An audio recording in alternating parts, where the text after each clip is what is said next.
भी प्रोटीन के सप्लीमेंट्स लेते देखे आपने? वे प्रोटीन हो, पी प्रोटीन हो, प्लांट बेस्ड प्रोटीन हो, दही हो, अंडे हो, कुछ नहीं।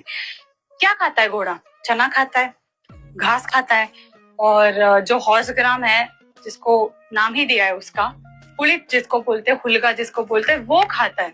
हमारी बॉडी को प्रोटीन की ऍक्च्युअल में जरूरत है क्या? आता जेव्हा केव्हा घोडा आणि चना ह्या गोष्टी येतात ना, तेव्हा त्या ऐकायला आपल्याला खूप जास्त भारी वाटतात.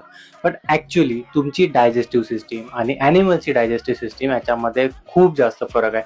आता जे कुठले हर्बिव्हरस ॲनिमल्स असतात ना, त्यांची डायजेस्टिव्ह सिस्टीम मोस्टली त्याच पदार्थांसाठी बनलेली आहे. ते गवत खातात, चना खातात, ते त्यांना डायजेस्ट करू शकतात.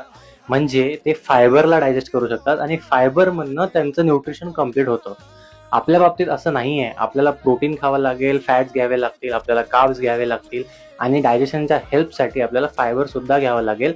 पण त्यांच्या कंपॅरिझनमध्ये ते जेवढं फायबर खातात तेवढं आपल्याला नाही घ्यायला लागत, तेवढं आपल्याला डायजेस्टच होऊ शकत नाही. म्हणून वे प्रोटीन आणि तुमचं एग्स, तुमचं चिकन आणि तुमचं मिल्क हे तुम्हाला घ्यावंच लागेल. तुम्ही नुसती चना खाऊन कधीच बॉडी बनवू शकत नाही. त्यामुळे हा व्हिडिओ बघून अजिबात गवत खायला तर नक्की जाऊ नका.